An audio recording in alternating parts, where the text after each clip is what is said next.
Well, howdy there, Internet people. It's Belle again. So today, we're going to talk about Trump's plans for Medicare, Medicaid, and the ACA. We're going to continue our assessments, now looking at healthcare. We'll throw SNAP into this video as well. The big question for those concerned with this topic is, will there be cuts? And how much those cuts will be? Okay, let's start with the Affordable Care Act, otherwise known as Obamacare. The Biden administration made sure to include subsidies in the American Rescue Plan, and they expanded the subsidies to a lot of the middle class. But those subsidies expire at the end of 2025. Republicans have signaled they're opposed to the subsidies.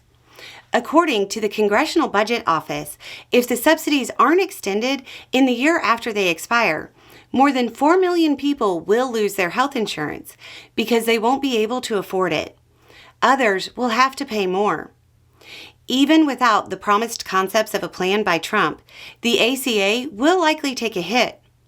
Reporting suggests that those hit hardest by the cuts will be those that saw the biggest increase in people getting their insurance through the ACA after the subsidy started.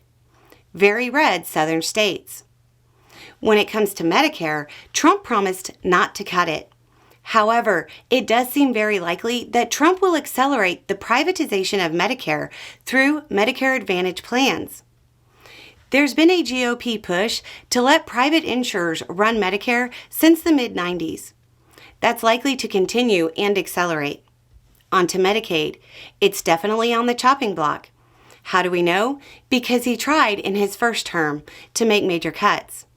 In fiscal year 2020 budget, he proposed cuts to Medicaid and the ACA that over 10 years would have amounted to $1.1 trillion. After that, Trump got really vague about his plans, but the cuts are still there. We just don't know by how much. Now SNAP, that's food stamps. Again, there will be cuts based on his past proposals of cutting about 30%. Then there's also the weird box thing, where the government picks the food for the family, which over the long haul would get very complicated. In a weird twist of fate, the thing that might stop this is, Walmart and other big box retailers. They get a huge chunk of change from people picking food from their stores. They'll likely pressure Congress to keep that money flowing to them.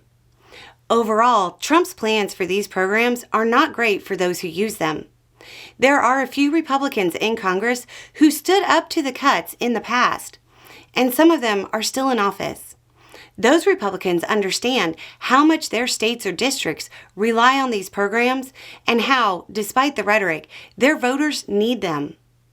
With thin majorities, even just a handful of defections could derail sweeping cuts. But Trump has a lot of influence to use. Anyway, it's just a thought. Y'all have a good day.